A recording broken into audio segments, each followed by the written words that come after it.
Почитувани гледачи, добро вечер. Јас сум Дарко Јаневски, ова е емисијата без ракавици. Вчера, како што знаете, во Атина беше одржан еден од најголемите и најмасовните митинзи воопшто одржани во Грција, од каде што ни беше испорачена забраната за употреба на името Македонија во нашата земја. Тоа се според начинот на кој што ние ја прифаќаме работата од таму, тоа се лошите грци, има и добри грци, како што се оние кои што седат во тамошната влада, кои што ни дозволуваат да изведеме некакво име во стилот на Горна Македонија споена, што повторно само по себе јасно е дека представува еден вид забрана за користење на терминот Македонија на начин на кој што би требало и на начин на кој што ние сакаме тоа да го сториме, меѓутоа тоа веќе влегува во доменот на пропагандната војна која што се води, на начинот на кој што се обидуваат грците да ја протнат својата идеја кај нас. Во основа, меѓутоа, станува збор за тоа дека името Македонија за нас е забрането. Ако се сеќавате, тоа не е само нешто што е поддржано од Грција 1992 година, тоа го поддржа и Европската заедница, денешна Европска унија, која што тогаш, ако не се лажам, броеше само 12 членки. Она што е меѓутоа интересно за вечерашната емисија е дека, за да го видиме нивото на кое што се наоѓала тогаш Европската заедница, нивото на кое што се наоѓа денеска Грција и Европската унија, вклучувајќи ги тука и останатите кои што на еден или друг начин посредно или директно ги поддржуваат грците во нивните барања во поглед на забраната која што ни упатуваат во однос на терминот Македонија, е една изречна и директна забрана за користење на терминот Македонија од пред 100 години, а која што е подпишана од тогашниот султан на Османската империја во 1903 година, каде што се наложува дека за територијата Македонија ќе се употребуваат термините три вилаети наместо терминот Македонија, што само по себе укажува дека ова што денеска ни се случува не е нешто ново и дека Македонија очигледно постојано представувала проблем во очите на големите сили и империи, вклучувајќи ги тука и нивните соседи. Интересно е само што тогаш, например, таа забрана која што ја изрекол султанот на Османската империја била поддржана од тогашните империи Русија и Австро-Унгарија, наспроти, например, Велика Британија, односно Англија, која што со обичен речник кажано застанала на страна на Македонија. Во врска со ова свој посебен труд има професор доктор Ванчо Ѓоргиев од Филозофскиот факултет и Институтот за историја при Филозофскиот факултет. Добро вечер, господине Ѓоргиев. И во врска со оваа забрана, паралелите кои што можат на некој начин да се извлечат, ќе разговараме вечерва. Господине Ѓоргиев, уште еднаш добро вечер. Во самиот ваш труд уште на почетокот велите дека заедничка карактеристика на двата случаи, мислите на сегашните проблеми што ги имаме со Грција и на тогашната забрана за употреба на терминот Македонија, е политичката мотивација од идејата за самостојна македонска држава. На некој начин само по себе се наметнува логиката, ако тогаш Османската империја го забранила терминот Македонија за да се спречи идејата за самостојна македонска држава, отприлика иста е идејата и денеска, независно од тоа што не убедуваат дека во ред вие може да имате своја држава, само сменете го името. Меѓутоа, кои се мотивите тогаш на тогашната Османска империја? Дали навистина биле убедени дека на тој начин ќе спречат автономија или влијание на силите кои што настапувале наспроти Русија и Австро-Унгарија. Најправин добро вечер вам и добро вечер за гледачите на Алфа телевизија. Она што се случуваше вчера на плоштадот Синтагма е еден изблик на дел од грчкото општество и политика кон нашето име, кон името на Република Македонија и кон она што значи јавност во Република Грција. Очигледно дека тоа не е став на севкупната грчка јавност, ниту пак на севкупната грчка политика, а уште повеќе таквиот изблик на напливи, всушност е уште еден момент кој што би рекол во моментот може само да ја оди во прилог на Република Македонија. Всушност, тоа е само едно демаскирање на политиката која што ја заговара дел од политичките елити во Република Грција против употребата на името Македонија, односно против употребата на уставното име на Република Македонија. И верувам и сум убеден, а тоа е и сигурно така, дека тоа уште еднаш ќе потврдам и оди во прилог на Република Македонија, бидејќи таквите ставови ја демаскираат позадината на оваа политика и симпатиите на цивилизираниот свет, на демократскиот свет, се на страната на Република Македонија. Доволно е само ако се подсетиме на настаните од осамостојувањето на Република Македонија, како што потенциравте вие, и Лисабонската декларација, која што изричето не дозволуваше употреба на терминот Македонија во името на нашата земја. Меѓутоа, сепак, дури и во онаа привремена референца, која што стана едно привремено име за маркирање на нашата земја во Обединетите нации, сепак тој избор е содржан, а од друга страна, во меѓувреме, стои 40 веќе земји, ја призна Република Македонија под нејзиното уставно име, ни се обраќат на тој начин, така што она референца всушност е една излитена фраза која што само во неколку меѓународни институции се користи и злоупотребува, односно во двете клучни институции кон кои што се стреми Република Македонија, тоа е во НАТО, пактот и во Европската Унија, каде што Република Грција се разбира го користи правото на вето. Меѓутоа, чинам дека постепено тоа не е проблем, или барем сега ние се наоѓаме во погодна ситуација, иако она што го слушнавме како предлози деновиве и се можни решенија кои што доаѓа од другата страна, всушност се нешто кое што го враќа, изгледа дека го враќа процесот назад, далеко дури на почетокот во 90-тите години, но ми се чини дека, пак ќе речем, тоа иде само на штета на Република Грција. Ја би рекол, не враќа на почетокот на 90-тите, не враќа на 25 март 1903 година. Вие го цитирате, цитирате телеграмата што ја добиле румелиските валели, во која што стои со висока наредба на неговото величество султанот се известува од сега па натаму во преставките и соопштенијата поврзани со работите на царските вилајати на Румелија. Категорично се забранува употреба на терминот, називот Македонија, кој што се споменува како локално име. Ова е 1903 година. Ова е 1903, меѓутоа ова е 1992 година.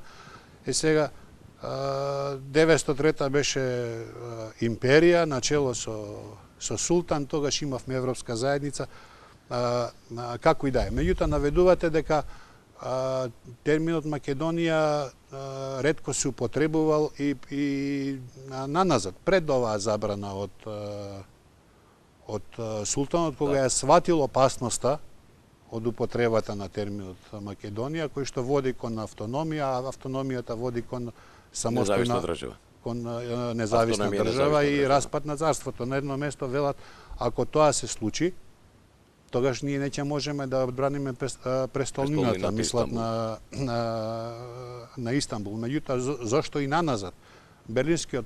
После Берлинскиот конгрес, например, бил забрануван терминот, и зошто тоа го поддржуваат Русија и Австро-Унгарија наспроти Англија?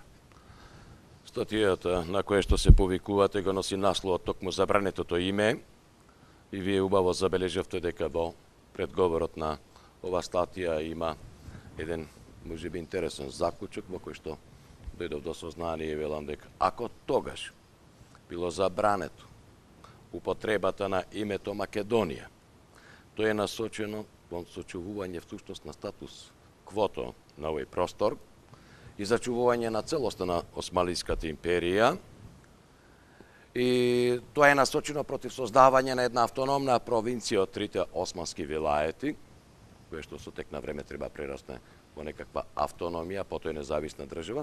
А пак проблемот кој што ги имаме сега, всушност истиот е изведен повторно од политички побуди, и тоа е последица пак на излегувањето на Социјалистичка република Македонија од Југословенската федерација и незиното прогласување за независна држава, се разбира под името Република Македонија. Она што го гледаме овде во оваа статија, всушност први треба да ја видиме меѓународната констелација или геополитиката во тој период, како доаѓаме до оваа ситуација да ни се случи забраната на терминот Македонија. Ќе мора да малку да направиме една ретроспектива на процесите од Берлинскиот конгрес па навака, но за да ги сватиме нив, добро е малку и наназад да се вратиме во историјата. Факт е дека Османлиската империја во административна употреба не употребувала ниту едно од емињата на било која од балканските земји, ниту Бугарија, ниту Србија, ниту Грција, ниту Елада, ниту Македонија. Така што примерот со Македонија воопшто не е исклучок. Едноставно, османлиите по освојувањето на балканските простори за нив го користеа терминот Румелија, кој што всушност е изведен од Ромејската империја. Едноставно, тоа доаѓа од таму што османлиите беа многу свесни и знаеа дека сите овие земји кои што ги покориле на Балканот, всушност биле дел од источното Римско царство, кое што официјално се нарекувало Ромејско царство, терминот Византија, мора да расчистиме и овде да потенцираме дека е термин кој што е наметнат од историчарите од Западна Европа многу подосна, и од тука османлиите го користат терминот Румелија. Меѓутоа, тоа не значи дека османлиите не знаеле за локалните термини, за она што било историја пред нив, на било која земја, вклучително и за Македонија, или пак не знаеле за историјата на античкото Македонско кралство или со кои земји завладеале.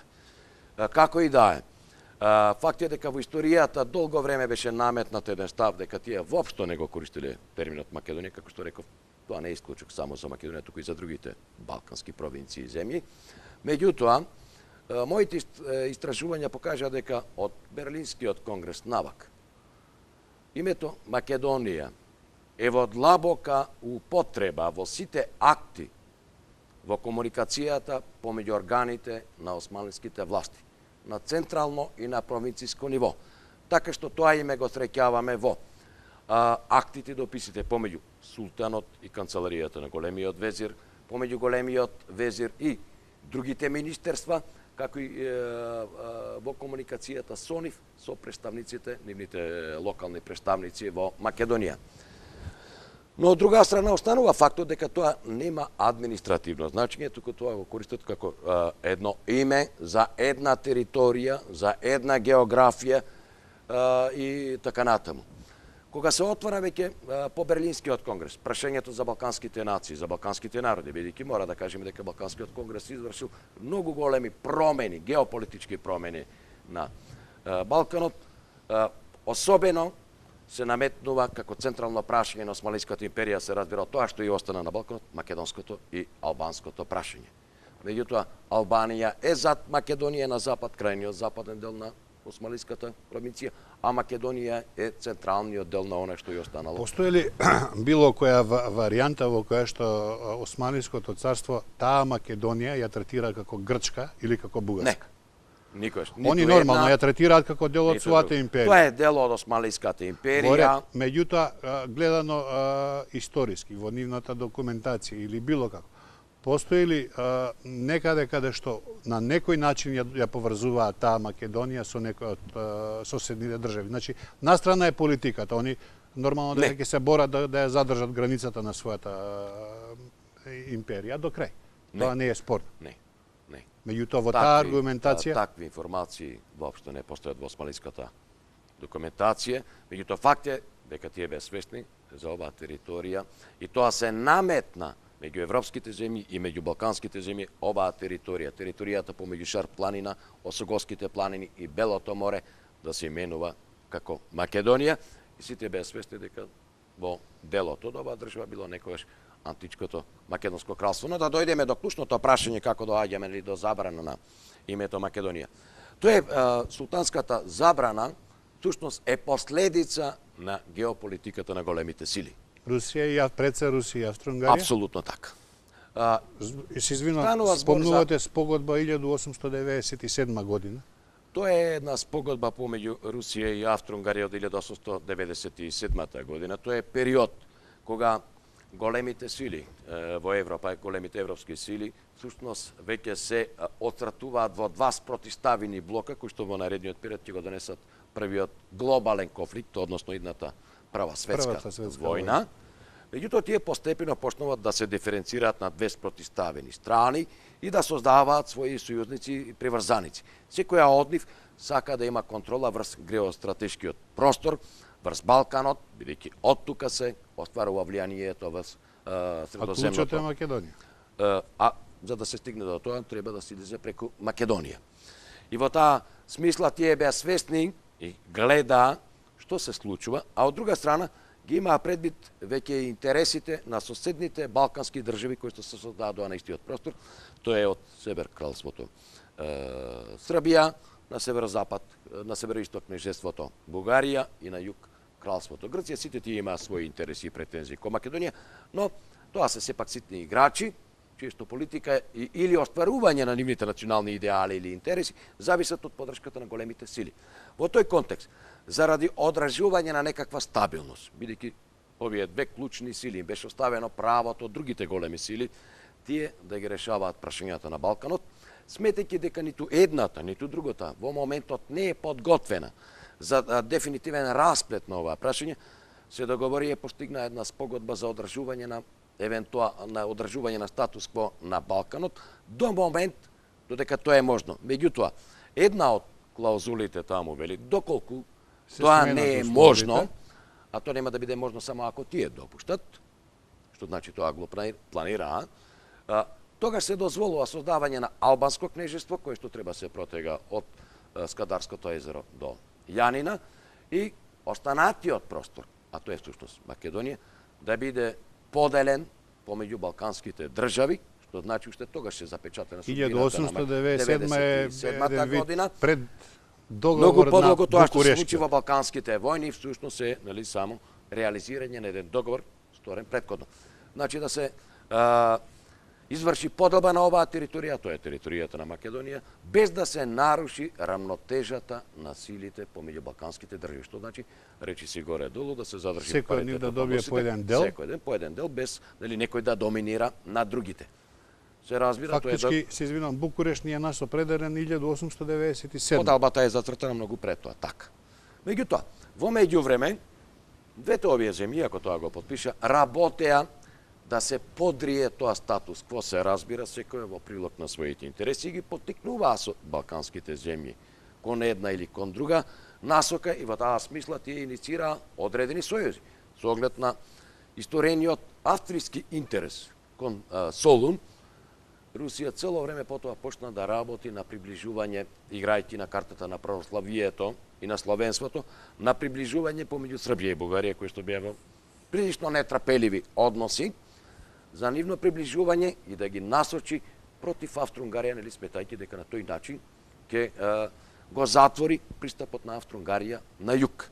Од друга страна пак Австро-Унгарија работеше на растурање на таквите сојузи. Тоа се потврди потоа и во втората Балканска војна. Австро-Унгарија беше земјата која што ја подржуваше Бугарија, потикнуваше да влезе во војна, нели ветувајќи дека ќе пружа секаква поддршка. Но настрана тоа, во меѓувреме, заради одржување на таа рамнотежа на силите, декларирана рамнотежа на силите, во Македонија се појави еден автоктон, самостоен фактор кој што ги расипуваше математиките на едните и на другите, а тоа беше Македонската револуционерна организација. Се извидувам, меѓутоа и се добива впечаток и тогаш и сега дека поаѓајќи од своите интереси, клучно кај големите сили е да го снема, ајде да кажам, само терминот Македонија, всушност не терминот Македонија, да ја снема и државата. Во секој случај сега имаме една различна ситуација. Додиме се извидувам на кратко со реклами, па ќе се вратиме назад во студијата.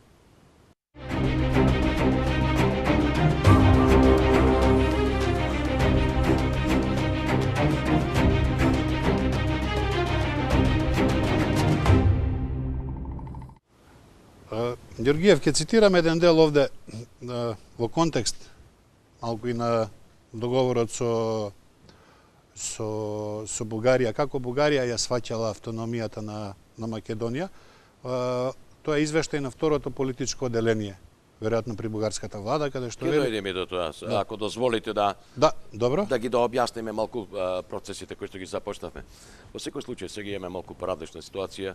Република Македонија е субјект, меѓународен субјект, членка на Обединетите нации, земја која што 140 земји се обраќаат под уставното име. Тоа е веќе различна позиција од оној период за кој што јас најчесто користам терминот Османлиска Македонија, намерно го користам тој термин, значи имаме различна ситуација, но што беше тоа што ги натерало, ќе дојдеме до второто политичко одделение, што беше тоа што ги натерало овие земји да дојдат до една таква одлука за забрана на името Македонија?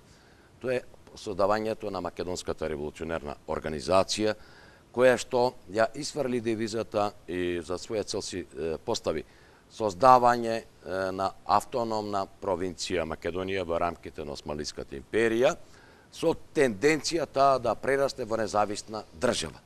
Целта која што си ја таа зацртала, планирала да ја оствари преку едно востание, сметајќи дека на тој начин ќе предизвика интервенција на големите сили, како што бил примерот со другите балкански земји, да застанат во прилог на автономијата на Македонија. Токму таа организација се појавува како нарушувач на онаа статусво кој што го рачунаа и го планираа големите сили, во случајот Русија и Австро-Унгарија, и од тука се иницирани сите други обиди за реформи во Македонија. Делумно на тоа влијае и Врховниот македонски комитет, кој што со неговата провокација од 1902 го забрзал делумно процесот, и од тука ни се случува во 1902 година.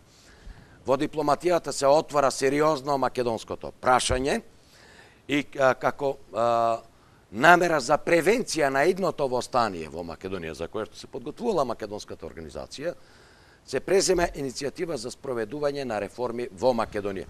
Тоа се тие познати падарски или февруарски реформи, од каде што произлегува првата забрана на предлог на Русија, а тоа го прифаќа и Австро-Унгарија, и тие се договараат меѓу другото тогаш први за провинцијата, за која што ќе се однесуваат реформите, да не се користи во администрацијата терминот Македонија, тоа никако не смеа се спомне, понатаму, за населението, наместо македонци, да се користи терминот христијанско население, а за територијата реков трите вилаети на крајот. Наместо да не се користи терминот македонци, не терминот бугари. Апсолутно така, зборуваме за македонци. Тоа постои во руската документација. И на крајот, наместо генерал губернатор, тоа обично се случувало кога се спроведуваат реформи во поранешните османски провинции, кои што се во фаза на одвојување, осамостојување, обично се именува некој губернатор. Овде е смислена приказката генерален инспектор. Едноставно, тие се договориле да ги елиминираат сите термини кои што асоцираат создавање на било каква област која што ќе го носи името Македонија или ќе асоцира и во најмала мера обединување на трите вилаети. Од тогаш почнува да се користи масово. Три вилаети: Солун, Битола Солунскиот, и Битолскиот и Скопскиот вилает. И што е интересно? таа терминологија ја прифаќа и султанот. Дури после оваа нивна спогодба, која што потоа им е соопштена на другите големи сили, следува султанската наредба од... Претходно се извинувам, пак ќе се вратам на англичаните, на британците. Англискиот представник Конор на султанот Абдул Хамид му истакнал дека треба да размислува за автономија, во спротивно предупредил дека состојбата може да се радикализира и да се постави прашање за независност на Македонија. Оваа позиција е различна од позицијата на Русија и Австро-Унгарија. Так, британската, односно англиската позиција во овој период е втушност позицијата која што и оди во прилог на македонското слободно движење. Тоа не оди 1948 позиција. Да.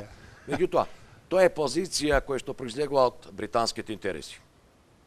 Тоа е радикална промена. За 20 години прави голем пресврт Британија во своето однесување. Ако за време на источната криза, на Берлинскиот конгрес, Велика Британија беше најголемиот адвокат и заштитник на Османлиската империја, во меѓувреме таа се дистанцираше од просторот на Балканот, затоа што имаше своји проблеми во Индија и во Афганистан, нешто слично како и денеска, значи нема ништо ново, и се дистанцира од оваа политика. Тука оставајќи ги Русија и Австро-Унгарија да ги вадат чешките костени, и тоа е период кој што во историјата, воопшто и во дипломатијата ја ние нарекуваме период на сјајна изолација.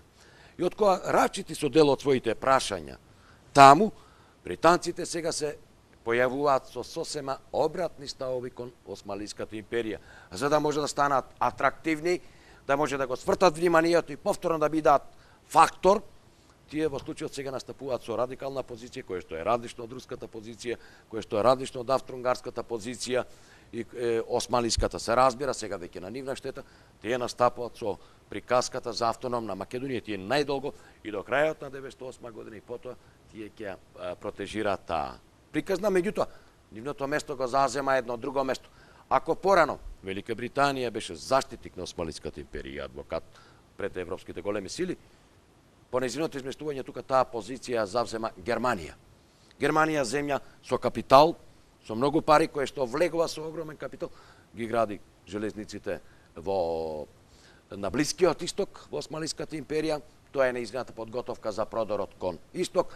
Таа ја обезбедува Османлиската империја со оружје, на крајот на криштата, дури таа има и своји инструктори во време на Риндеското востание, кои што собетуваа на Османлиската армија востанието што пожестоко и што побрзо да се загуши, за да не се крева многу голем шум во дипломатијата, да биде пократок просторот за доминација.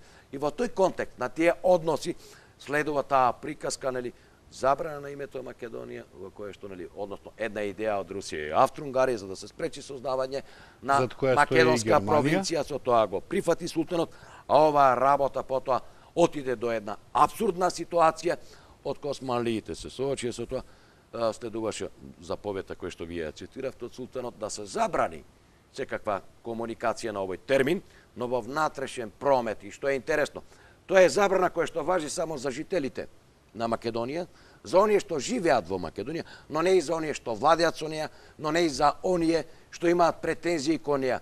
Па дури самата Османска империја, анализирајќи ги актите и документите, повторно открив дека во внатрешната комуникација помеѓу канцеларијата на султанот, големиот везир, помеѓу Министерството за внатрешни и надворешни работи, па дури и меѓу генералниот инспектор кој што не го минува, тие неизбежно го користат терминот Македонија, што значи тој не може да го користат само луѓето што живеат во Македонија. Не можете дома и во обраќање до власти. Тоа наликува како во Грција по балканските војни, кога прислушувале дали дома зборувате на Меѓутоа имавме подоста, таа работа отиде до еден апсурд.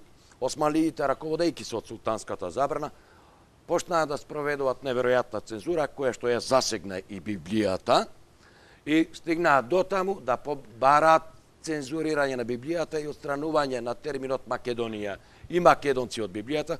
И јас при истражувањето на оваа прашање, овде сум навел само неколку примероци, детектирав околу 120 написи во светот, кои што излегуваат во наредниот период и укажуваат на тој голем апсурд, слично и на сегашниот апсурд што го имаме со нашето име, при што многумина од нив дури констатира поправо Османлиската империја ќе ја снима од мапата на Европа отколку терминот Македонија од Библијата. Ова е нешто што е за широката јавност веројатно е непознато, значи да им малце да разјасниме за што станува збор. Значи, разни мисии во Македонија христијански, значи вршат дистрибуција на Библијата. Работата е во тоа што османлиските, турските власти сакале да се цензурира секој оној дел од Библијата каде што стои терминот Македонија. А тој го има па така, на пример, во првото послание на Павле до Солуњаните, турците сега инсистираат овој зборот Македонија да биде заменет со модерниот термин вилаетите Салоника и Монастир. Или таму каде што е провидението на Павле, кога според Библијата му се јавува македонец или човек од Македонија, зависно која, дали ќе земете источна или западна Библија, сега требало да стои му се јави човек од вилаетите Солун, Монастир и Скопје. Значи, еве докаде овие апсурди, докаде со обичен речник кажано може да се забега, кога властите во Истанбул, значи, настојувале да се смени Библијата за да се... Со подршка на големите сили сето тоа се одвивало. Таа забрана се спроведувала со нивниот благослов, бидејќи инспираторите беа големите сили на тоа. Сега да прецизираме повторно, збориме за Австро-Унгарија и Русија, или? Да. Бидејќи... Тие беа двете клучни земји на кои што им беше остапено правото на примат. Другите учествуваа во процесите, но приматот го имаат тие. Другите се само подржувачи на процесот. И Англија беше единствената која што секојаш бележи за себе, ние го задржуваме правото да бараме и поинакви реформи во Македонија. Од тука и во 907 година веќе, 908 англичаните повторно го отвараат прашањето за автономија на Македонија, но сега веќе имаме поместување малку во глобалната политика, уште појатно се стратуваат идните блокови, па имаме веќе сега Русија се дистанцира од Австро-Унгарија и директни преговори помеѓу Русија и Англија, тоа е ревалската познатата во Ревал. Да, ревалска средба, денешен Талинград, каде што се разбира македонското прашање не е централно, но е едно од прашањата, бидејќи двата императори, англискиот и рускиот се сретнаа, да, тие се сретнаа за да ги усогласат своите глобални политики во однос на Европа и на светот, и во контекст на тоа е отворено и македонското прашање и се заговара конкретна автономија. И од тука всушност младотурската револуција, која што во нашата историографија многу често и се гледа на неја како многу позитивен чин, всушност е последниот османски антимакедонски чин. Тоа беше едно движење во османската држава, задоснет османски национализам, кој што револуцијата ја испрали за да го спаси, да ја спаси целоста на империјата, сметајќи дека по втор пат, како 1876, ако ја прогласат за уставна монархија, дека ќе го направат излишно мешањето на големите сили во внатрешните работи. Ние дури имаше една група луѓе овде во Македонија пред 2008. Мислам дека на потомок на Нијази Бек од Ресен му има дадено титула почесен граѓанин на Ресен, а Нијази Бек пак во своите спомени има напишано: кога слушнав што е договорено во Ревал, значи автономија во Македонија, сватив дека тоа е крај за империјата и тогаш он всушност решава да се одметне и на тој начин започнува тој некаков зачеток на младотурската револуција за да се спречи. Значи комплетно младотурската револуција избива заради македонското и албанското прашање, но во центарот е македонското прашање. И прогласите што ги испраќа младотурскиот комитет и нивните деманти до владите, претходно до владите на балканските земји, се всушност укажување дека намерата е да се спаси целоста на османлиската империја. И затоа тие бараат и ја спроведуваат брзо револуцијата. А што е уште поинтересно, реакцијата од страна на централната власт е млитава и млака. И тоа многу брзо го согледале и го оцениле дипломатските представници на големите сили во Османлиска Македонија во Истанбул и во сите нивни извештаи тие констатираат дека тоа што го сториле младотурците всушност му одговара на султанот и затоа дека целата револуција поминала речиси без жртви, бидејќи тоа го спасува и неговиот трон. Но историјата покажа дека со закупувањето на името на проблемот Она што досега го зборувавме, всушност беше само една техничка заштита, бришењето на терминот Македонија од официјалните акти во кои што се зборувала за овој простор. Тоа е само пикање на главата во песок. Тоа не ја спаси ниту целоста на Османската империја, не ја спаси, се разбира, ниту Македонија. И што е интересно, на крајот тоа се остварува идејата на Русија и Австро-Унгарија.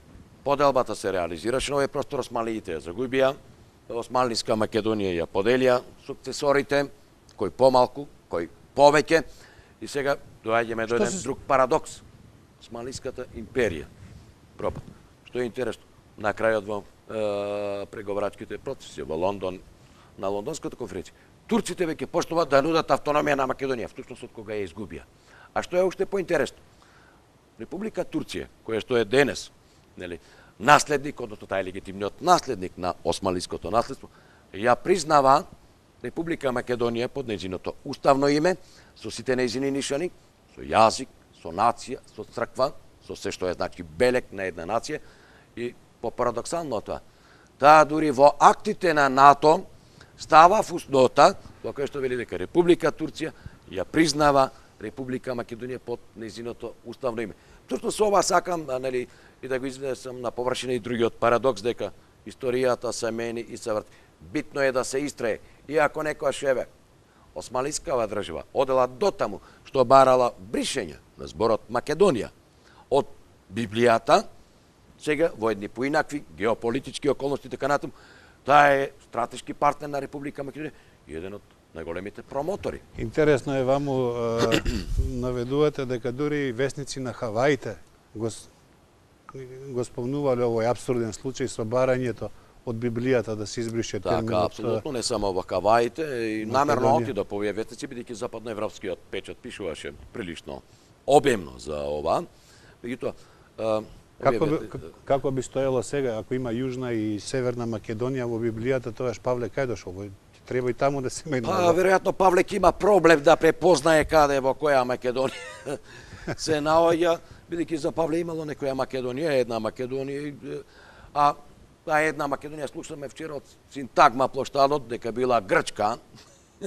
И сега што е интересно, дали тие не обвинуваат нас за иредентизам? Замислете, од највисоко ниво, ако председателот на една соседна држава изјавува дека Македонија е една и грчка, ако тоа го прават поголем број од лидерите на политичките партии во оваа земја, да не зборуваме за црквата, веќе таа е најрадикална во тој поглед. Не е случајно со црквата, ја истураат напред. Се разбира. Тогаш, кој треба да зборува за иредентизам? Тоа веќе не е само непочитување на суверенитетот и интегритетот на Република Македонија, туку на уште една друга земја која што има дел од Македонија, тоа е и непочитување и загрозување и иредентизам грчки во однос кон Бугарија, кој што исто така има еден дел од Македонија, а Бугарија исто така членка на Европската унија и на НАТО пактот. Внимавајте, овде се премногу измешани картите. Можеби работите дојдоа така затоа што во овој долгогодишен спор кој што нам ни е наметнат, а ние пак можеби несвесно ја промовиравме приказката дека Република Грција има проблем со нашето име, што реално е така, меѓутоа, поинаку погледнато, последиците од тоа ги чувствуваме ние, тие не трпат никакви последици, тоа го чувствуваме само ние, нам ни е попречено да членуваме таму каде што треба, и сега заради севкупниот политички карамбол кој што ни се случи последната година-две, се создадоа ситуации, политичката елита и владата на Република Македонија поотворено и посилно, поагресивно да настапат кон овој процес, сметајќи дека ќе ги добијат симпатиите на западните земји. И сега токму во еден таков момент ми се чини дека грчките фактори наеднаш излегува или барем еден дел од нив, не велам премиерот, бидејќи гледам дека тој е воздржан. Ципрас е сепак до одредени граници воздржан, настапуваат со едно крајни бесмислени предлози, барања и сугестии, кои што се полоши дури од она што случуваше во почетокот на 90-тите години. Меѓутоа, тоа е сето еден декор, еден спин, една приказка, бидејќи во сето тоа има и голема политика, бидејќи вчерашниот протест гледам дека има и голема политичка позадина во Република Грција, не е само на преден план името за Македонија, туку тоа има и внатрешно Он политички. има внатрешно, меѓутоа за нас што е битно, настрана тоа што ни велат не гледајте во историјата, гледајте само напред. Овој пример покажува дека губењето на името не е само техничка работа. Не, воопшто не. Губењето на името е губење на севкупниот државата, белег, комплетно идентитет, па дури целиот на државноста идентитет и правото на државност. Создавање од тој народ кој што живее таму, создавање поданици во перспектива. Создавање на други едно безлично ткиво, едно безимено ткиво, и еве најубаво тоа може да видите, нели? И во примерот што го имавме од 903 се зборува на името, но и на терминот македонци. Па дури институциите како да се именува. И повторно сега од овие предлози непристојни, кои што Ако има доаѓаат, забрана на терминот македонци како што има, апсолутно. зошто би имало ако не постоеле? Овде веќе прашањето можеме да го поставиме во една друга насока, и тоа е интересно и добро, и затоа велам ја често пати, тоа ни оди и во прилог. Негацијата на нешто всушност представува и негова потврда.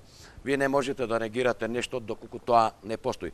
Со самиот чин на негација на македонците воопшто, како етнос, како народ, како јазичка група, како политичка група, како сакате земете ги, од било која страна, не само од југот, всушност е потврдан за нашето постоење, бидејќи тие вадат премногу аргументи од една или од друга страна за да го докажат тоа дека не постоиме, а всушност со внимателно исчитување на изворите и со темелна анализа тие ни даваат премногу материјал за да го потврдиме и да го докажеме тоа што постои, тоа е неоспорно. Всушност терминот македонци, македонизам или антиквизација, ако сакате, не е ништо ново, не е ништо измислено и наметнато од сега. Прва работа, терминот македонизам го воведе еден бугарин, тој е Петко Рачов Словеков, уште во 70-тите години, и пред Коминтерна, и пред теориите на Новаковиќ и така натаму, сакајќи да ги отслека македонските преродбеници кои што се залагале за македонски јазик, за нешто различно, нешто поинакво од бугарската приказка. И сите понатамошни приказки. Земете го еден Пулески со неговата славјано-македонска историја, во која што тој континуитетот на македонскиот народ и на македонците го доведува во директна врска со Александар Македонски, тврдејќи дека тој е словен, без да не влегуваме во компетентноста тој колку е тоа историски издржано или не, но тој бара легитимитет И тоа и постои во континуитет. свеста него. Но не е само тој. Тоа го имаме кај Бреговина, или земете ги потоа, што да кажеме за македонските работи од Мисирков, во кој што се дефинирани сите елементи на една нација, на една држава, на еден народ, меѓутоа тоа го правеле и другите. Секој народ, копајќи во историјата, копајќи во минатото, бара легитимитет, бара да потврди тоа што е. Зарем грците, односно хелените, тогаш не беа грци, не го доведуваа своето потекло со боговите. Или пак, да не одиме многу далеко, бугарите кои што премногу такаат во теориите што ги пласираат за нивното потекло, па во еден период и тие го доведуваа своето потекло со Александар Македонски. Ако ја земеме предвид, или пак нивното признавање на македонците. Многу пати. Првата Александријада, преведена на бугарски јазик во 1810 година, но всушност тоа не е на бугарски јазик. Ако ја отворите на език и видите пишува на македонско-бугарски јазик, што правиме се кога другите викат вашиот е бугаро-македонски. Страниците, ракописите можеме да ги најдеме на нивните сајтови, од тој ракопис.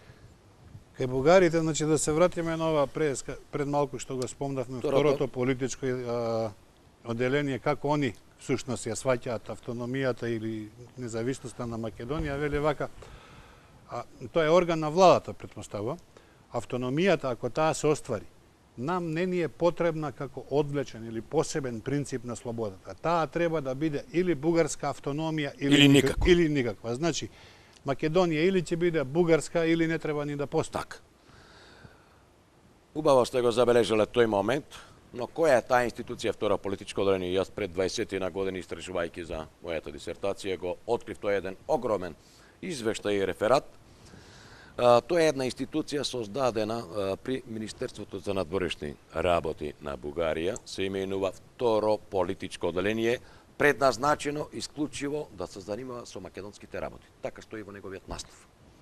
На негово чело во почеток стои Тома Карајовов, македонец по потекло од Скопје, кој што е во бугарска дипломатска служба. Значи, тоа е институција создадена да го анализира македонското прашање воопшто, на меѓународен план, на балкански план, но и да ги следи состојбите во македонската револуционерна организација, односно во ВМОРО. И врз основа на сите информации да изготвува платформи, значи тоа е всушност една разузнавачка институција, поинаку кажано, да изготвува платформи и насоки за бугарската влада и за кнезот, како треба да се растури приказната на македонската револуционерна организација и како треба да се сврти курсот на македонското движење во прилог на, и тука е во овој дел ви е цитирана само нивната главна цел, Македонија или бугарска или никако. Таа не ни е потребна како одвечен принцип на слободата. Но тоа е еден огромен материјал и што ќе ни се случува по излегувањето на овој извештај во ВМОРО, оние поделби, расколи, расцепи и братоубиство, всушност корените се зацртани во овој документ, а потоа бугарската влада преку соодветните служби наоѓа начини како тоа да го ефектуира, ангажирајќи на своја страна поедини револуционери од македонското движење, а тоа пак многу вешто потоа ни се протнува. Ангажира би можело да се каже и подплаќа. Се разбира, тие не ги подплаќа, ги плаќа. Затоа постојат, сега ви ќе излегуваат другите документи, при поголемиот дел од бугарските министерства неотчетни фондови, во кои што министрите со кои што располагаат со средствата и тие за нив не се дава отчет ниту пред парламентот, ниту пред министерството. Тие ги делат парите на рака и под рака на луѓе кои што им се потребни и потоа како ни се пласира сето тоа. Ни се пласираше приказката многува како судар помеѓу левица и десница, нешто безсмислено, што воопшто не постои, а за тоа се крие всушност една сосема друга приказна и ја затоа секогаш сум против таквата поделба, барем до балканските војни во македонското движење. Замислете една револуционерна организација, вие да ја делите на левици и десница, па таа по дефиниција е левицка. Ако одиме нели по оној шаблон како се представуваат нешто. Меѓутоа, тоа е начинот како ни го пласираше тоа. Они не расправале една... за колку данокот ќе биде во независна Македонија, па за да се ги делите на лево и десно и за закон за работни односи. Така е, апсолутно не. Меѓутоа, тоа многу вешто беше пласирано и наседнаа многу македонски историчари на оваа приказка, па дури и во поново време, без да ги познават другите елементи, да навлегуват длабоко во суштината на проблемот, дека тоа е потурната приказна, за да се прикрие другото. И веќе кога доаѓаме до тој израз, ние веќе може да зборуваме за еден поинаков концепт за судар на едно крило, нели, кој што апсолутно го протежираше македонскиот политички сепаратизам, кој што во себе содржи и висок степен на етно сепаратизам, бидејќи има такви елементи, и на друга страна, она што ни се продава како наводно конзервативизам или десница, тоа е всушност ставање на еден дел од овие луѓе во услуга на бугарскиот национализам. Станува збор за судир на два концепти, политички, не идеолошки. За жал, нам ни се сервира тоа како идеолошки концепт и многу лесно луѓето навлегуваат во тоа, нели полесно е етикетите да се прифатат за еден и за друг. Гледано вака, кај нас не се променило многу. Ни после за жал не. Турците комплетно имаат направено пресврт. Кај нас очигледно не. Ме интересира, значи, ако 908 година британскиот крал притиска за автономија и договара со рускиот. Премиерот Едвард Грейт. Како се менува нивната англиската позиција, британската позиција за време на балканските војни? То не сум слушнал дека имаат позначаен ангажман во смисла на тоа да се спречи поделбата на Македонија како руско-австро-унгарска идеја. Видите, балканските војни се предигра на Првата светска војна. Тие мора така се гледат. Тоа не е изолиран случај, не е случај кој што го создаде балканските држави. Точно, тие војуваат, тие бараат територија, тие освојуваат. Они гинат само и добиваат свој колач. Така. Меѓутоа за тоа стоја големите сили. Значи, ова што се случи овде во првата и втората Балканска војна е апсолутно предигра на Балканските војни. На прва. Нали, тоа е така, на Првата светска војна. Значи, тоа е испробување на силите и распоредот кој каде ќе се однесува. И во овој случај британците останаа, тие се секојаш британци. Затоа и сега излегуваат од Европската унија. Ако погледнете, сите возиме од лево, тие водат од десно. Сите мериме во километри, тие мераат во нешто друго. Тие се многу внимателни дипломати. Тие први ги остават другите. Затоа се империја, која што гради политика на долги стази, тие ги остават сите први да ги трошат своите сили, да се оправат, а потоа нели тие ја преземат работата и пилотираат со процесите така како што сакаат. А за разлика од нив, оние понетрпеливите земји кои што можеби во момент имаат и помоќна економија или се поагресивни, сакајќи побрзо да ги остварат своите стратешки цели, брзо влегуваат во конфликти, немаат трпение, па потоа им се удират работите од глава. Затоа британците, гледаме се, империја толку долго време која што не претрпела некои значајни промени. Погледнете само колку империи се распадна во Првата светска војна. Британската империја остана. Тоа е таа нивна резервираност, ладнокравност, повлеченост. Тоа е она што се застива на длабоки анализи. Тие никогаш не влегуваат еднократно врз основа на една информација или на две на симпатии кон некој. Тие градат долгорочна политика која што се потпира врз сериозни истражувања. И затоа во таквите големи процеси понекогаш и подзастануваат, но тоа не значи дека ги нема. Тие ги контролираат од страна работите. Да излеземе малце од овој глобален дел за оние што сметаат дека бугарите имаат несоборливи аргументи во однос на нас. Од овој ваш труд овде би цитирал еден дел кој што ми изгледа вака прилично интересен и близок до обичниот човек, имено меѓу запленетите документи. Вие всушност се повикувате на турски документи за Илинденско востание на доктор Александар Стојановски, меѓутоа седно. Значи вели дека меѓу запленетите документи што биле издавани од востаничките органи се нашле потврди за примени пари од приватни лица. Тоа значи земаш, организацијата земала од луѓето пари, им издавала потврда во кое стоело дека средствата ќе им бидат вратени во самостојна Македонија и независна Македонија. Токму така стои. Тоа е еден официјален османлиски документ во кој што стои дека заплениле такви востанички документи, во кој што стои дека парите од луѓето кои што ги донирале за потребите на ослободителната кауза ќе бидат вратени во самостојна независна Македонија. Меѓутоа тоа не е, такви документи има премногу. Ги имаме и во вестниците во Бугарија што беа печатени во 1901, во 1902, Вестник Право. Земете горга на Врховниот комитет. Па таму многу јасно е дефинирано што подразбира внатрешната организација. Внатрешната револуционерна организација ќе му даде на секој да разбере дека таа не е агент, не ниту една влада, и таа работи за самостојна и независна Македонија. Понатаму во еден друг број, во истиот Вестник Право, во второ стои текст, внатрешната револуционерна организација ќе нема да дозволи од македонскиот народ да го третираат како кал и од него денес да праваат едно, утре да праваат друго, па за потоа да не претворат во пепел и прав.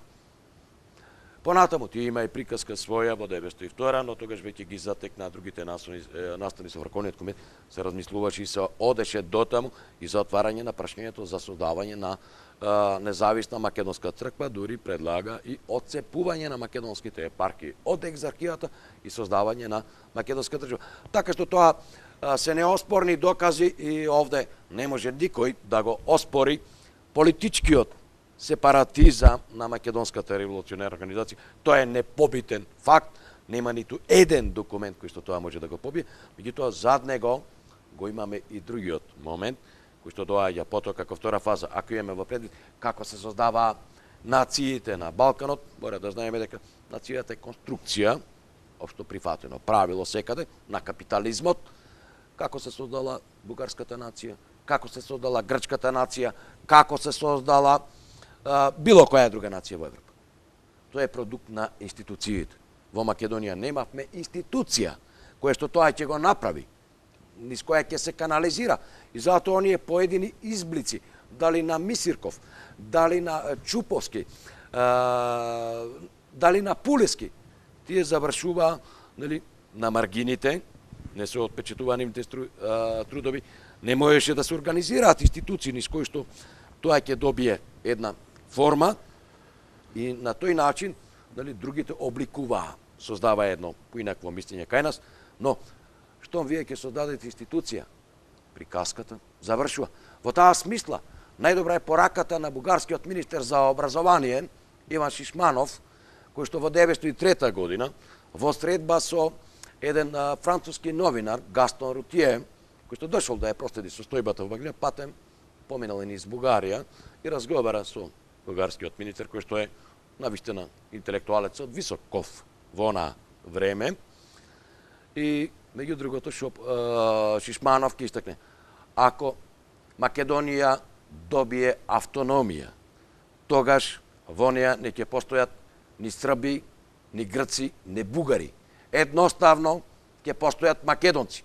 Нивните интереси, како земјоделци, ќе ги натерат да се обединат. Понатаму, ја објаснува приказната дека нивните индустријски интереси, па желбата нивна за администрацијата во држава.